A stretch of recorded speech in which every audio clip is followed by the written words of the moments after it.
जो आदमी नाम ले लेगा, नाम लेके इस जीव की मुक्ति हो जाती है, वो दोबारा जन्म नहीं लेता। जब दोबारा जन्म जो नहीं लेता तो उसका मरण नहीं होता। इसलिए उस मरने से संत लोग डरते नहीं हैं। कबीर साहब कहते हैं, जिस मरने से जग डरे मेरे हो आनंद, कद मरिए कद पाइए पूर्ण परमानंद। कहता है मरने से तो हमें बहुत शांति मिलती है, उस मरने से डरने की जरूरत ही क्या है कि उस मरने से जग डरता है। जग क्यों डरता है कि दुनिया की जो झूठी ये चीज़ें हैं उनके अंदर इसने मन को फंसा लिया है, बसा लिया है। जो इसने पूरी ज़िंदगी में मेहनत करके जो जो काम किए हैं उन कामों के लिए इसका मन उनमें बैठ गया है। ये चाहता है मैं सदा के लिए रहूँगा। बड़ी ऊंची बिल्डिंगें बनाते हैं, गहरी नींव रखाते हैं, लेकिन थोड़ा सा भी दृष्टिपात करके देखो तो कितने बड़े बड़े महल मकान गए आज सुनने पड़े हैं। चेजारे भी चले गए, चिनावनहार भी चले गए, बनाने वाले भी चले गए, जो धनी थे वो भी नहीं रहे। आज वो सुनने हैं, उनमें काग बैठते हैं, उल्लू और कबूतर बैठते हैं, उनमें इंसान भी नहीं रह पाते। इसलिए इंसान का जो असली काम था वो भूल बैठा है और सिर्फ ये दुनियादारी की चीज़ों में ही अपना पूरा मन लगा दिया है। इसका मतलब ये नहीं है संत मता सबसे ऊंचा क्यों कहा गया है, गृहस्थियों के लिए।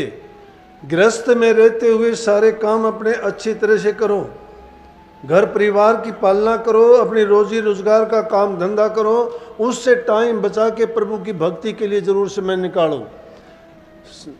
वो सबसे ज़रूरी चीज़ है। उसके लिए ये नहीं कहते कि पूरा जीवन उसी को दे दो, वो तो संत महात्माओं का काम है। जो हम परिवार वाले हैं, हमारे संबंध रिश्तेदार हैं, हमारी जिम्मेवारियां हैं, अगर उन जिम्मेवारियों से भागते हैं तो फिर तो हम यूं समझो कि कर्म के कर्जदार होके जाते हैं। जिनके कर्जदार हैं, जिनका कर्जा नहीं उतारते हैं, वो हमें फिर दोबारा से इस संसार में लेके आएंगे जब तक प्रकृति का नियम है कि हम अपना कर्जा नहीं चुका लेते कि दुनिया में यूँ आते हैं यूँ जाते रहेंगे।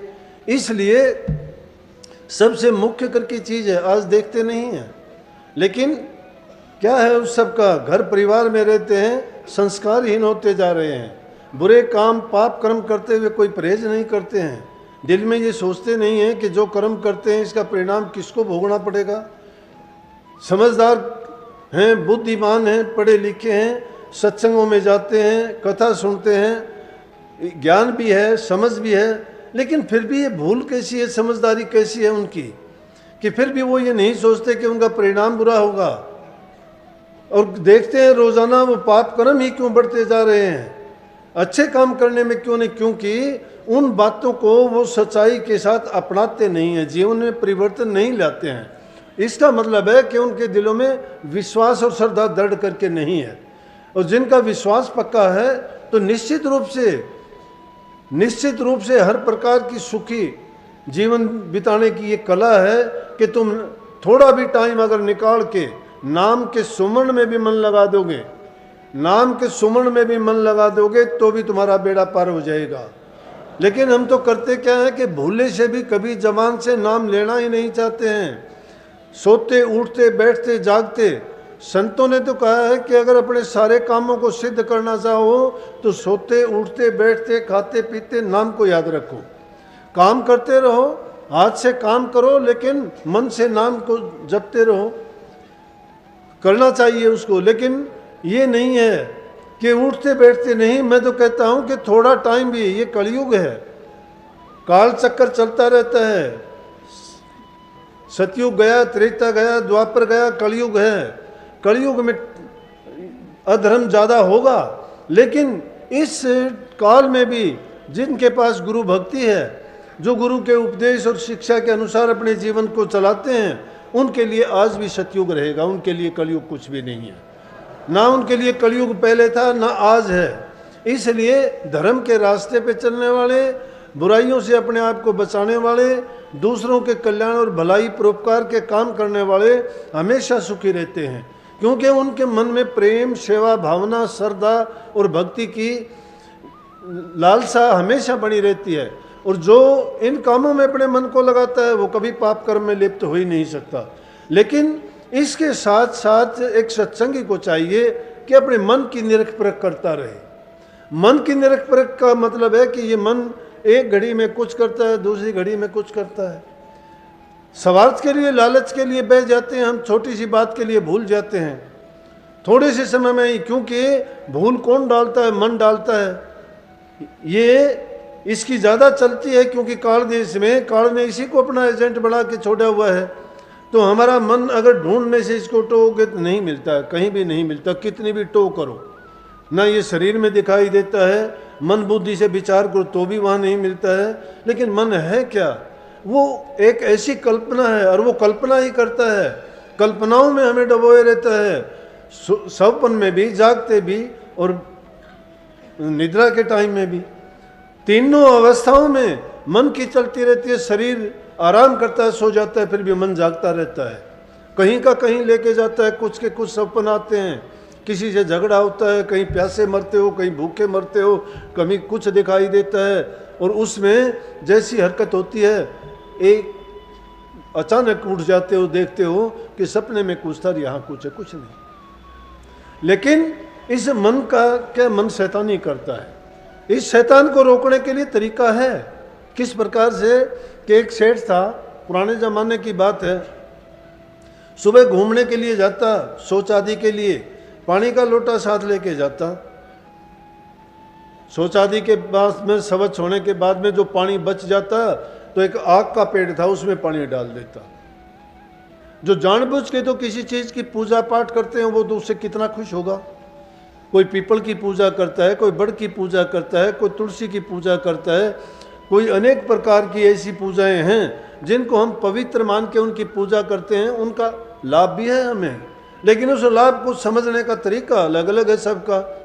कि ये नहीं पता, पीपल को पूछते जरूर है कि उसका गुण क्या है। पीपल में जब पानी डालते हैं, उसको सींचते हैं, तो उसकी जड़ों से, उसकी चारों तरफ जो मिट्टी होती है, पीपल में ऐसी कशिश होती है कि उसमें पानी डालने से जो नीचे से रिएक्शन होके उससे हवा जो निकलती है वो इतनी पवित्र है कि उसके दिमाग को, मन को कई बीमारियों को से बचा देती है। जब वो अंदर में जाती है, पानी ढोलते वक्त ही उस मिट्टी से ऐसी गैस निकलती है। तुलसी बहुत पवित्र है, इसकी हर प्रकार की कितनी इसके लिखे हैं कि कितने गुण हैं, उसकी पूजा करते हैं। बड़ की पूजा करते हैं, तो अलग अलग उन सब की है। उस आग को तो कोई पूछता नहीं है क्योंकि उसका कोई गुण ही नहीं मानता, एकदम कड़वा होता है। उसमें दूध जैसा पदार्थ निकलता है, अगर किसी को लग जाए तो उससे शायद आदमी को बहुत बड़ी तकलीफ भी हो सकती है। लेकिन उसको एक तरीके से लगाया जाए तो कई फोड़े फुंसी दवाइयों के काम भी आता है। परंतु क्या किया कि बात समझाने के लिए हमें उसका अच्छा जो पक्ष है उसको समझ के हमारे हिस्से में जो उसका गुण आना चाहिए उसी को प्राप्त करना चाहिए। दूसरी तरफ हम क्यों सोचें? तो सेठ रोजाना जो पानी बच जाता उस आँख में डाल देता। आँख ने सोच लिया कि तेरी पूजा करता है ये। काफी दिन जब ऐसे पानी डालते डालते हो गया तो एक दिन उसमें से भूत प्रकट हो गया। भूत प्रकट होके हाथ जोड़ के सेठ के सामने खड़ा होया, कहने लगा, सेठ जी कि आज ने जो मेरी इज्जत की है, मेरी इज्जत करने वाला ऐसा कोई भी नहीं मिला। आपको कौन पूछता है? आपकी बड़ी मेहरबानी है। सेठ बोला, भाई मैं तो बचा हुआ पानी था वो डालता था, लेकिन बोला कुछ भी हुआ आपने डाला तो मेरी तो इज्जत कदर ही की। मैं तो अब प्रकट हो गया, मुझे जो कोई काम बताओगे वो काम करूँगा। अब सेठ ने सोचा ये तो बहुत अच्छी बात होगी, क्योंकि कंजूस था, कंजूस आदमी ऐसा सोचता ही है कि मुफ्त का नौकर मिल गया। बोला, सेठ जी मुझे मेरे से जो काम करवाओगे मैं सारे काम करूँगा आपके। बोला, बहुत अच्छा भाई। बोला, साथ ले चलूँगा मैं तो तेरे को। बोला, काम मेरे पास बहुत है। बोला, बात सुन ले, काम करूँगा लेकिन उसके साथ अगर मैं खाली हुआ तो फिर मैं तेरे साथ झगड़ा करूँगा, तुझे तेरी पिटाई करूँगा। बोला कि हाँ कोई बात नहीं। क्यों? सेठ के पास बहुत काम होता था, 2-3 नौकर थे। उसने सोचा सबको हटा देना और तेरे पास उनकी सबकी जो तनख्वाह देता है वो बचेगी और इसको रात दिन काम में लगाए रखना, तेरे पूरे काम होते रहेंगे। क्या किया? लेके चला गया। अब उसको काम बताया, वो तो भूत था, उसको कोई थकान होनी नहीं थी। सेठ जी बोले जाके ये काम कर, वो 1 मिनट में काम करके आ जाए, फिर खड़ा हो जाए, बोल सेठ जी काम। अब सेठ को पता था कि अगर खाली रह गया तो तेरी पिटाई होगी। उसको कुछ ना कुछ बताए, लेकिन वो बड़ा हैरान हो गया, जितने सारे दिन के काम करने थे वो 1 घंटे में ही करके वो तो खड़ा हो गया सामने। बोले या तो काम बता, नहीं तेरा काम करूँगा। बोले भाई थोड़ा रुक जा। वो जाता था किसी महात्मा के पास में, कभी कभी सत्संग सुनने के लिए चला जाया करता, जाके और कहने लगा, गुरु भी कहने लगे आइए सेठ कैसे आना हुआ आज। बोला जी गुरु जी आप बचा सकते हो, ये जग मांगन आ रहा है ना। बोले आप बचा सकते हो मुझे, और कोई तरीका नहीं मेरा बचने का। बोले क्या बात तो बताओ। बोला जी बात क्या है, गलती होगी, मैं रोज़ाना इस तरह से करता था, आग को पूजने लगा, उसमें भूत प्रकट हो गया। अब भूत को मैं ले आया, वो उसने शर्त रख दी कि या तो मुझे तू काम देना, काम अगर नहीं देगा तो मैं तेरी पिटाई करूँगा। बोला जो काम बताता हूँ वो तो 2 मिनट में कर देता है। गुरुजी उसको देख के हंसे, बोले कि हाँ भाई भूत का तो यही काम होता है, वो तो 1 मिनट में कर देगा, और ये काम भी करेगा, पिटाई भी तेरी करेगा। तो उन्होंने बोला गुरुजी आप बचा सकते हो, कोई तरीका नहीं। संतों के पास फिर भी दया करुणा उनके दिल में होती है, उसको देख के बेचारे की तरफ कहने लगे भाई एक काम करना सेठ। बोले हाँ जी बोलो। बोला कि कोई ऐसी चीज़ ना बता दियो कि मेरे पैसे खर्च हों। बोला ना पैसे ज़्यादा खर्च नहीं, थोड़े से में काम चल जाएगा।